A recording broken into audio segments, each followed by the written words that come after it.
Okay, so you're making $90 an hour. Just to compare versus like a job, do you have a sense for like what revenue would be like this year? I'm probably going to triple that. So in the beginning, you talked about this year, you're seeing a lot of growth. I'm curious what's causing that. I think what's really changed is my confidence to go out and find more people. This is like my favorite part of this conversation because I got the sense that you weren't sure you wanted to be an entrepreneur, like a reluctant entrepreneur almost. I'm curious, like, has your perspective on being an entrepreneur changed? I definitely think it has. When I kept going on this, and didn't just give up right away, it really showed me that, if you put so much work into something, it can become really quite big. I'm curious when you think about what might be next. Do you have like ideas that are like you're kicking around? One big idea is completely different to what I'm doing now, but Welcome to Future Titans, where we spotlight remarkable middle and high school entrepreneurs building real businesses that solve real problems. Every founder we speak to has received a $1,000 Formidable Fellowship grant. It's not equity, it's not debt, just a bit of inspiration capital to say keep doing what you're doing. If you're a student entrepreneur, we'd love to support you too. Just visit formidablefellowship.org to apply for a grant. It takes less than 5 minutes. And if you believe in empowering young builders, consider supporting our mission. All contributions are tax deductible. Now on to the conversation. Hey everybody, welcome to Future Titans, where we spotlight remarkable young entrepreneurs. Today I'm excited to introduce Angelina, who's built a really great company. So let me start by having Angelina introduce herself. If you could, tell us where you go to school, where you live, and your age and grade. That would be great. perfect. So my name's Angelina Ford. I'm a senior at Arlington Heights High School here in Fort Worth, Texas. I'm 17 and I own a dog walking business. Okay, amazing. And if, for those of you who've listened to Future Titans before, the high school Angelina goes to is, you probably heard it now a few times. We've had a few winners from that school. So I want to first recognize Glenn Tidwell. He's the entrepreneurship teacher over there, and he's sent us remarkable young entrepreneurs like Angelina and several others. So thanks to him. But let's jump in. Let's talk about your business. What is your business? What does it do? And give us a sense for how big it is, how much revenue or sales you did last year. Yeah, so I started my dog walking business at the beginning of last year. It was kind of a huge thing for me. I couldn't really work in the States at that time. So I was trying to figure out how to make my own money and find ways around the complications of that. And so I came into this class with Mr. Tidwell, a business class, and the whole class is based around, having your own business. So I started talking with him and I kind of came to life with him. And so I started, I got an app actually. It's called Rover. And that's where I started posting my cell phone for dog walking and anything around related to that. And that's kind of how it started off. I also made, really rough draft cards to give to people with my business class. So that really helped introduce myself to the neighborhood. And yeah. Cool. And then what did you do last year in terms of revenue? So last year I made $2,000. Since then I've made quite a bit more. I think I've been more invested into it this year. So. Okay, nice. All right, so 2025 is off to a rocking start. Yes, that's right. Okay, that's great. That's awesome. All right, I want to dig into what happened there, but let's go back to the entrepreneurship class. So you took this in your junior year? I took this in my junior year. Okay. And then my senior year, yes. Okay, nice. All right. And so did you go through a bunch of different business ideas as part of that class? And I'm curious what your process was. If you did that, what was your process to discard some of those ideas, and what got you to dog walking eventually? So yeah, we do go through a lot of business ideas in my class. I tried to go a little more realistic to what could work with me, kind of where I'm located, where I live, what's around me. And also, of course, your funds and how you can start. I was thinking with, nothing. And dog walking was kind of the perfect idea since I love dogs. I love being around them. I have experience in that. And I think it was an easy way to get into the business as an entrepreneur. Cool. I love it. And so if you remember, like it was dog walking versus what else? Like what else kind of got to the short list of potential ideas? So yeah, I had dog walking. I had, like cleaning houses, going over, cleaning the house. Also, babysitting or like house sitting where you go over and you just take care of the house for someone. So yeah, those were my main ideas, but didn't end up choosing those. Okay. Can we go back and maybe it was just a gut instinct thing, but uh, I think a lot of like young entrepreneurs, they see lots of ideas, right? Especially with like social media, there's a bunch of ideas, that you can get into. And um, like what were the things that made you lean towards dog walking? You mentioned you like dogs and you'd maybe done it before, but like were there other factors that you looked at? Like, oh, I can get paid more here. The hours are better. Like, what other things did you prioritize to figure out that dog walking is where you should build your business versus one of those other areas? Yeah, so I thought it was a kind of a perfect business to start in. I definitely want to go up from that, but I think the price was great. I researched a lot about kind of what people would charge, and I think it was a pretty good starting price for me. Um, Also in my neighborhood, there's a bunch of dogs, and I kind of noticed that, and I thought, people could definitely use some help. Um, a lot of older people live in my neighborhood, so I think that they would need a lot of help. Um, so yeah, those were my main points for that. Okay. Yeah, that's great. I mean, I think there's actually a lot of insight there, right? You live in a community where there's a market, right? So that makes your life easier, right? If you lived in a building where there were no dogs allowed, that would make your life a lot more difficult, right? You had demographics which were in your favor, right? Which you had older people who maybe just can't, for any number of reasons, be as active as required to do the things with their dogs as required. And then it looks like you looked at the pricing and you were like, oh, this could make me kind of, the money that I'm hoping to make, right? So it's actually like it's a very thoughtful way of approaching it. Okay, so you are in this class, you narrow it down from house sitting, babysitting, etc., down to dog walking. Um, Walk us through then how you got the first customer. You said business cards, like were you putting those under people's doors or on their windshields, or did you just go up to somebody who you saw with a dog on the street? Like how'd you get that first customer? So yeah, the first customer I got, like I said, there's a lot of dogs in my neighborhood, so every time I go out for a walk or something, I always see one person. So I started making, really rough draft business cards, and I just thought I should go for it. So I started going up to people. Um, I wouldn't give them the card right away.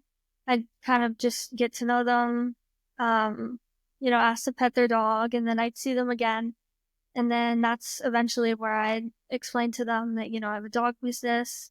If you need any help, I live in the area. And yeah, that's how I got my first few customers. Okay. All right. So I think you're being like you're actually it's great. You're like modest, right? But like there's actually from like a sales perspective, there's a lot of goodness in what you did because you didn't actually it sounds like you didn't go for the close on the first time you met them, right? You just tried to build some rapport, show that you're good with dogs and just get to know them at like a human level. And then maybe the second or third time is when you sort of let them know that, hey, um, that I'm in this business and I can help you. Is that kind of the general Yeah, yeah, like yeah. strategy? Okay. If you go up to someone right away, and tell them all these things, it's a little scary. So I think building something before that is definitely good. Okay. Yeah, no, that's very smart. I mean, I think that creates a lot more familiarity with you.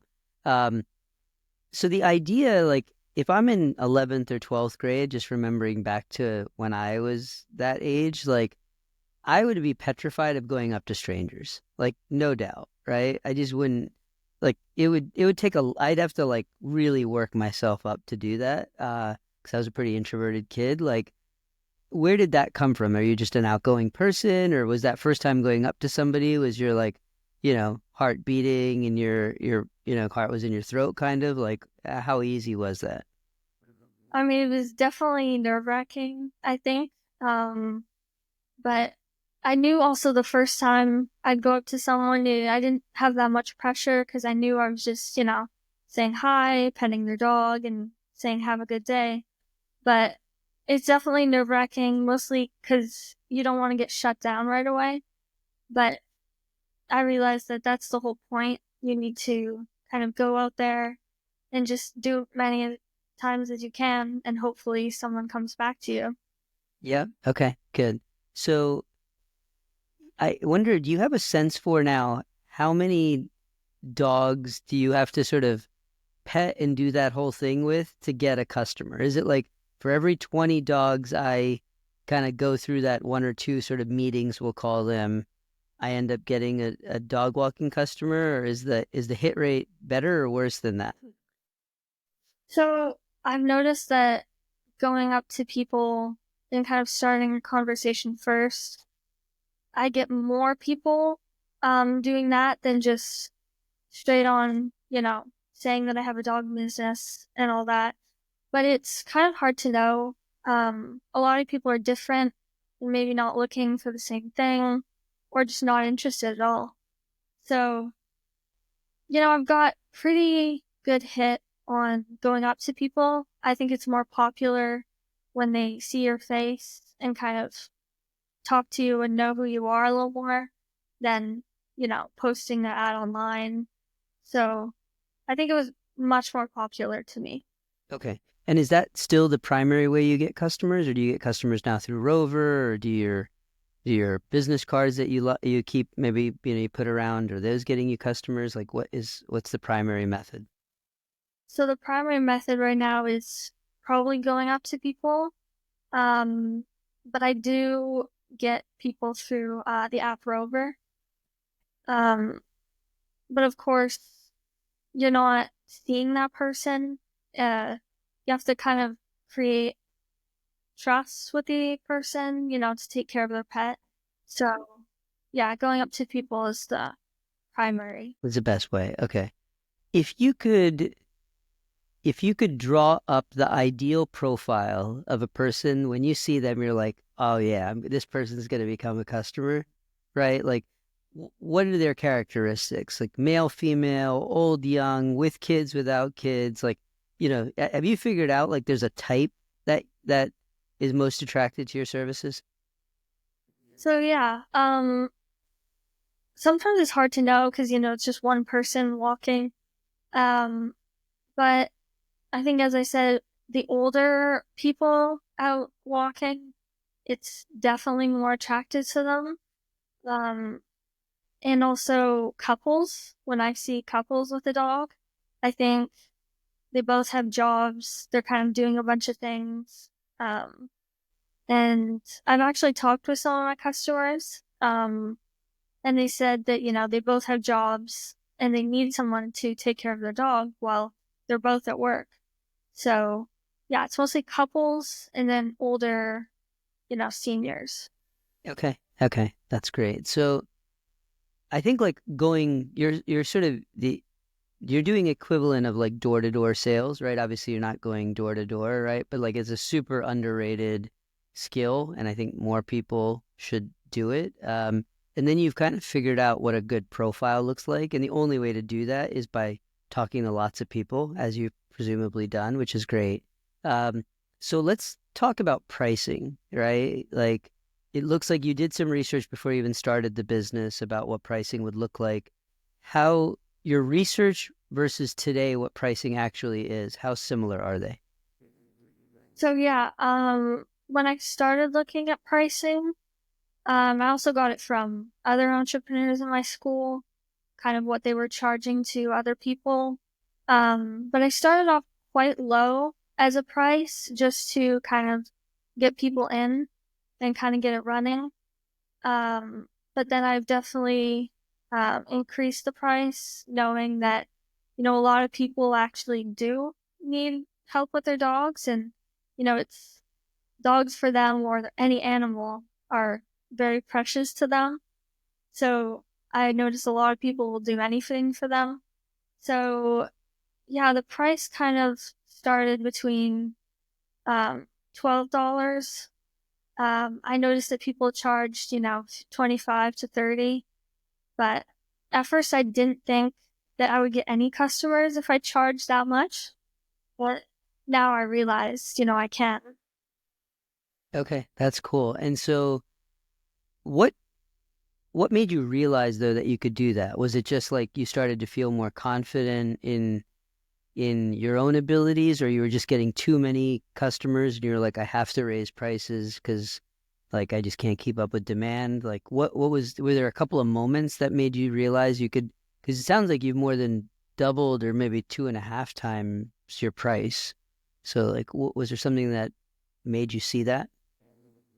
Um, I think what I saw was from other businesses the most, not necessarily from mine, but from, customers in other businesses. And like I have this one, Okay, so you're making $90 an hour. So just to compare versus like a job, right? Like if you're working, per hour, like it's pretty hard to make $90 an hour. Obviously, you don't always have three dogs, so sometimes it might be 30, sometimes it might be 60. Okay.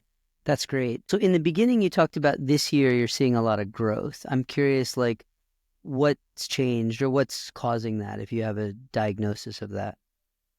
I think what's really changed is my confidence to go out and find more people. When I first started out, I would only go a few times a week, maybe once or twice a week, um, to, like dog parks or just walk around my neighborhood and see people. But yeah, I think it was mainly my confidence because I realized the more I ask people, the more people I get. Okay. All right. I love it. That's great. So just yeah, you're just getting after it more and it's working. So if you had to like take what's happened in this early part of 2025 and like let's say that stayed consistent for this year, do you have a sense for like what revenue would be like this year? You did 2000 last year. Are we talking like double or triple? So yeah, I'd have to calculate that for sure, but I definitely think that considering my prices now, I'm probably going to triple that. Oh wow. All Hopefully, right. yeah. Good for you. That's tremendous. All right. So 200x 200% growth, which is phenomenal. Um, I think when we were talking earlier, you talked about theater and some other things that you do. So, like, is some of your poise and your ability to publicly speak and stuff, is it coming because of your experiences in those kind of extracurricular activities? So yeah, I was in a class, theater class last year, and they really, theater of course is putting yourself out there. Um, and I think it's very much helped me in, in real life. I think the teachers are great as well, and you know, you can't hide behind something and expect it to go well. I also had a few, professional speaking classes this year and last year, and those as well, prepare you for, university and college, and but it's yeah, it's tremendously helped me. Cool. That's great. So, entrepreneurship class, public speaking class, theater. Was that a class or a club? Theater was a class, but it was also a club. Okay. All right. And so you're learning all of these things in like what I guess folks might call electives, right? They're not like your core math, science, English language arts, etc. So I'm curious, like when you look at school, what do you think school gets right about what they teach you, and maybe what do you wish they did more of? So I definitely think that electives, if you see, in the curriculum, there are more classes to have fun. But I think overall, I think that school is pretty great. I think it kind of gives you the basics um, to life. There's definitely a few things I wish I would learn, but yeah, overall, I think that it does pretty well for you as a start. Okay, that's good. And what are those things you wish you could learn at school, or that you feel like, maybe are areas of opportunity? I think what's really important is maybe financial classes. So Okay. kind of that talk about money and, things that you kind of have to learn on your own as life goes on. But yeah, I wish they really put like subjects that you don't really have, such as like, how can I explain this? Like taxes or anything that has to deal with, money or paying the government, anything in that. Yeah. Okay. Okay.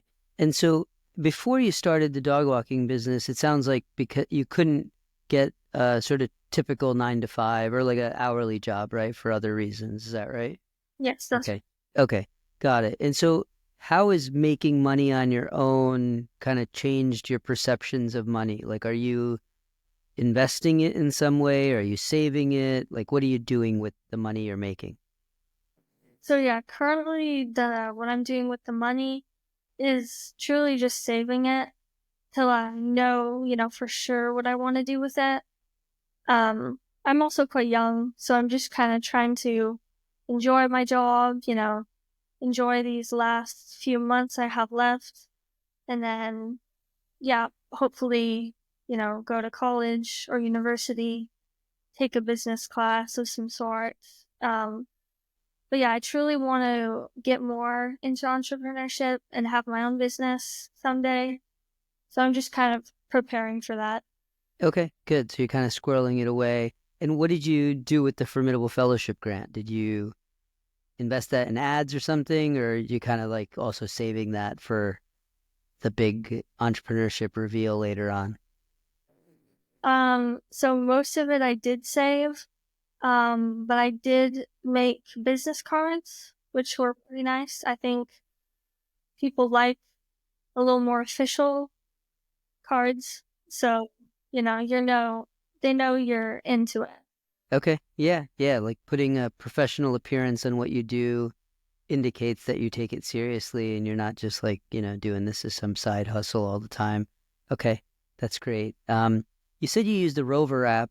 I'm curious if we had the Rover product team in front of us right now, and you as a user of it could give them feedback on something that would make their product more useful to you as a dog walker.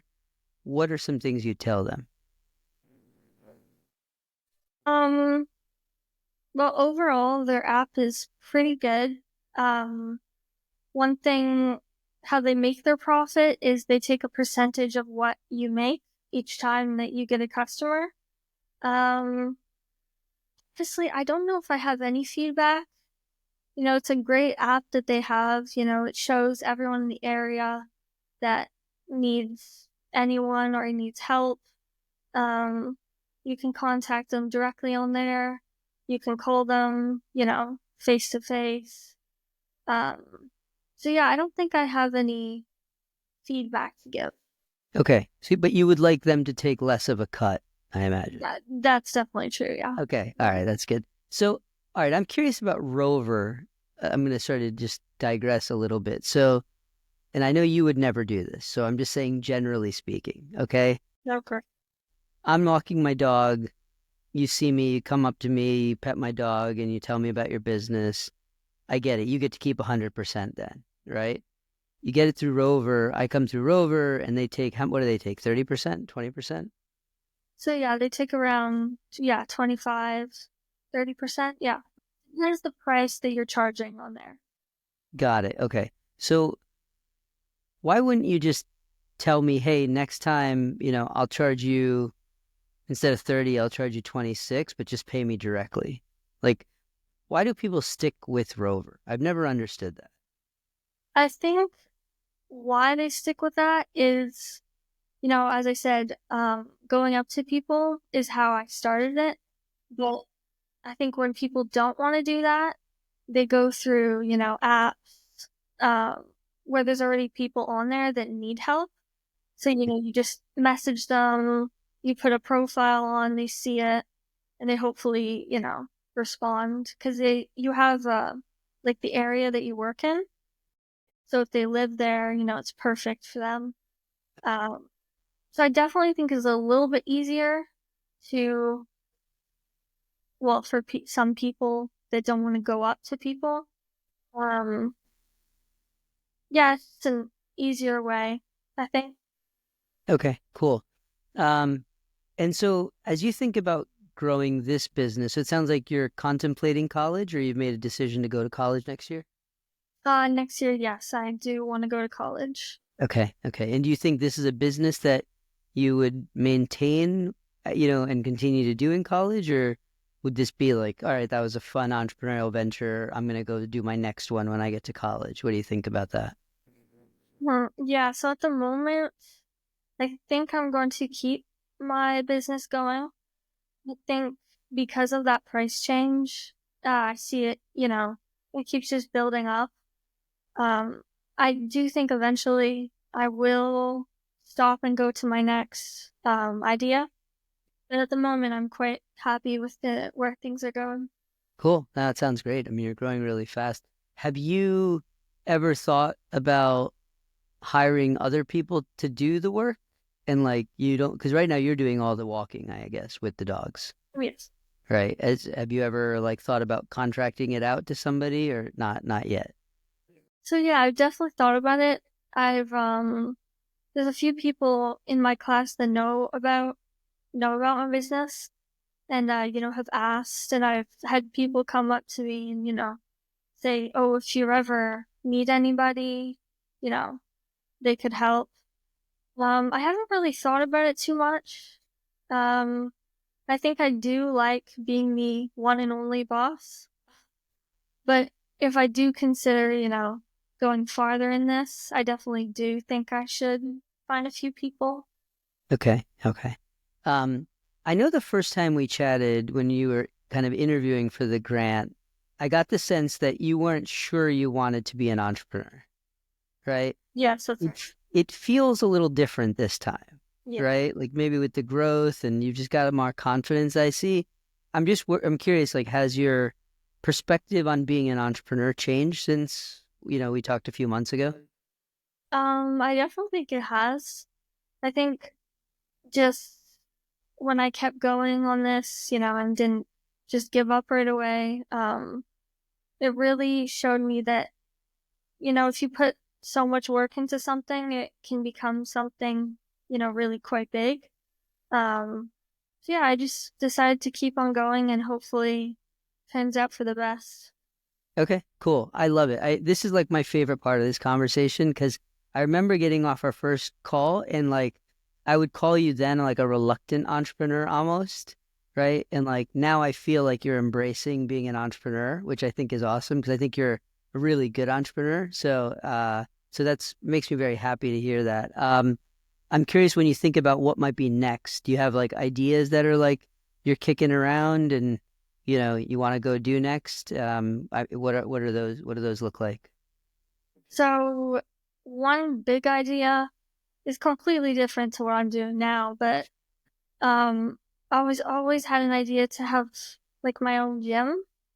Um, I have few members in my family that actually do have their own gym, and like some family friends. And I've been always really attracted to that. I think I've always liked going to the gym, and I think smaller ones, they focus more on the people, and that's kind of what I like. Um, yeah, not just like a big gym that you go to. smaller ones is kind of what I would love to be doing. So yeah, that's one big thing. Okay, cool. All right, so we'll see that in your future at some point. Great. All right, and so I want to actually go way back to Mr. Tidwell in the beginning, right? So it seems like because I think 3 or 4 entrepreneurs have come through him, so clearly he's kind of doing something right in his class. I'm just curious, like if you could maybe unpack what you think is happening in his class that makes him an effective teacher of entrepreneurship. And I guess I don't know him well. He and I have spoken once. Is he an entrepreneur himself? I'm just curious, like your perspective on his class and him as a teacher and a coach. So yeah, since last year, he's been the closest help to me. I think all kids kind of have this one teacher where they just stick to and they go to them for everything. Um, but yeah, his class is really great. He focuses on things from his own life too. He takes, uh, he gives us life advice, and he does have his own business. He's never really talked about it too much. He likes to keep it hidden, but um, yeah, he takes most life skills, what he's learned, what he's doing now, and kind of puts that onto us.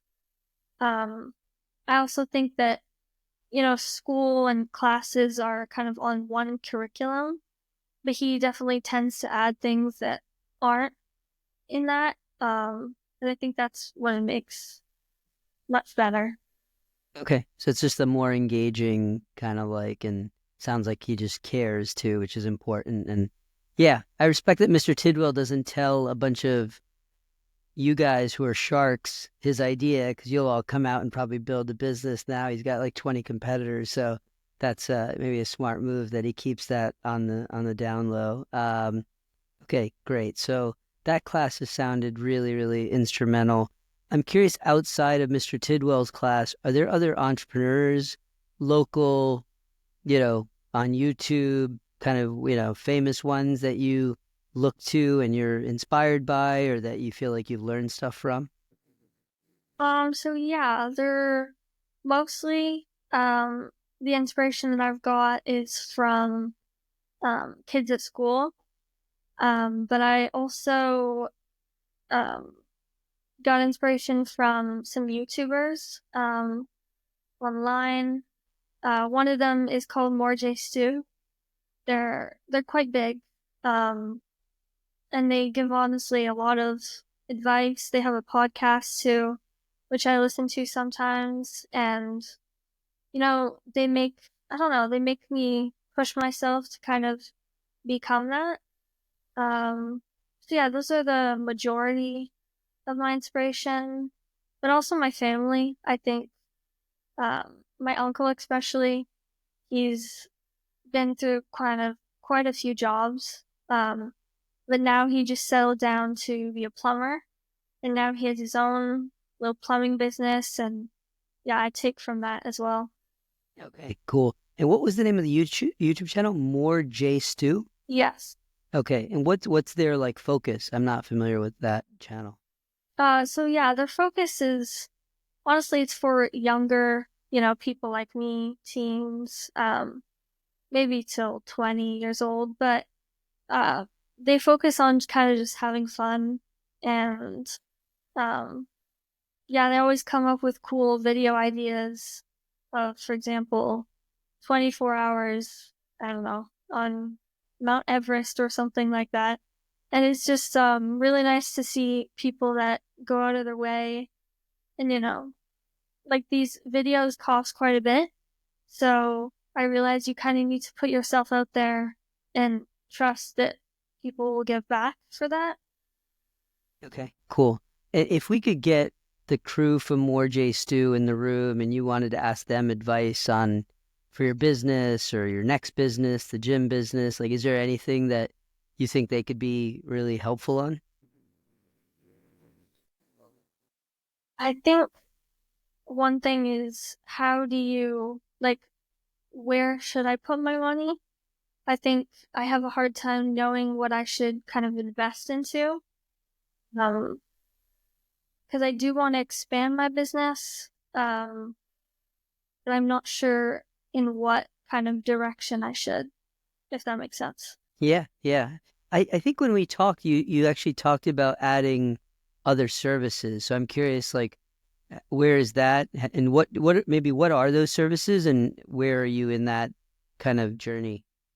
So yeah, I was thinking about, dog washing, or like grooming mostly. Also, I have started doing dog runs and also dog sitting. But yeah, those were the majority of my ideas. Okay, okay. And so, like, do you have like a handful of customers that you just kind of, and you keep adding to them, obviously, but every week you're walking their dog, I don't know, 2 times, 10 times, and then that's kind of just like a weekly subscription almost that they pay you? Yeah, yes, I do have that. Okay, okay, that's great. Yeah, I mean, it's really smart to potentially add some of these other services, right? Like there's a sort of it's a lot more kind of quote expensive to get a new customer than to sell more stuff to an existing customer. I've made this mistake in my own business. Like we've spent a lot of time and money trying to get new customers when we should have actually spent time just making existing customers even happier and like being the one-stop place for them. So yeah, everything you detailed makes a lot of sense. I mean, the thing I love about your business is that you kind of did it with no startup capital, and pretty much every other thing you're doing requires very little investment. Like it's a hustle business. It's not like you need a lot of money to start this business. Is that right? Yeah, yeah, that's what I love about it. It just started with nothing and basically all profit. Yeah, no, that's fantastic. Are there any like we were talking to another great entrepreneur, a guy named Ion, and like he's doing baking, and there are all these like licenses and stuff he learned he needed, right? Like to sell baked goods, you have to get like a cottage license and you have to get insurance and all this other stuff. In dog walking, I guess there's none of that. It's just like just get out there, get customers, get paid. Yeah, that's right. Okay. All right. It's the best kind of business. Cool. I mean, I think for folks listening, sometimes like I will hear from young entrepreneurs like, "Oh, I don't have money. Like I can't I need to do something to begin my company, right?" And like I think what Angelina's highlighting here is like, there's businesses that are just like hustle businesses that you can do without uh without a big investment. You just got to get out there and start talking to people and petting some dogs in Angelina's case, and customers will show up. Okay, that's awesome. For those that are listening, say somebody a young entrepreneur or young aspiring entrepreneur who like hears you and is like, "Oh, I could do that. I think I could do that." Like, but they still have some like reluctance or self-doubt. Like, what advice would you give them? Honestly, if you one big line that I've heard from a lot of people is if you really want it, you should go for it. If you want it enough, it's you know, you need to go for it. But yeah, honestly, it's so much funner having your own business than working, an hourly paid job because you have all the power and you're getting all the money. No one's taking from you. Um, you could end the business really at any time, and move on to the next thing or make it bigger. Um, but yeah, people shouldn't really be scared for it because if you get knocked down, there's no one watching you to see you get knocked down. So yeah, it's all about really wanting it. Yeah. Okay. That's great. That's a great insight. I mean, I think you sort of defined entrepreneurship really nicely, which is its freedom, right? You're not having to punch a clock. You're not being told what to do. You get to figure out your start and your end time. You get to figure out how big or small you want to make your business. So the freedom part is phenomenal. And then, you know, I just don't know if there's any other seniors making $90 an hour potentially, right? Like that's pretty difficult, right? So you can also just make more money. So that's really great. Great advice. If somebody was interested in are you in the Dallas Fort Worth area? Yes, that's right. Okay. So somebody has a dog and whatever, let's just say they're in your nearby area. Do you have Instagram and a presence there, or is it all kind of rover and just going up to people? Yeah, it's mostly just going up to people on Rover. I do have an Instagram, but I don't get that many people from there. I think it's just more to promote, I guess. Um, Where can people find that? And we'll put this in the show notes. So if anybody's got a dog or dogs that need to be walked, washed, dog sat, Angelina's your one-stop shop now for that. so yeah, if you just write on Instagram, Cultural District Dog Walking, it should come right on up. Okay. Cultural District Dog Walking. Cool. We'll put that in the show notes. Um, awesome. Well, I'm really happy to see your transformation from I'm not sure I want to be an entrepreneur to no, I'm an entrepreneur. And maybe if dog walking is not my last thing, I got my sights set on big things. I think that's fantastic. You've come over to the dark side, which is good. So congrats on what you built. Congrats on 2025 being what sounds like a really awesome year. And yeah, I think excited to see where you deploy the money from the fellowship to grow. But congrats again. You're an inspiration, and I'm excited to see where the business goes this year. So thanks, Angelina. Yeah, thank you so much for having me.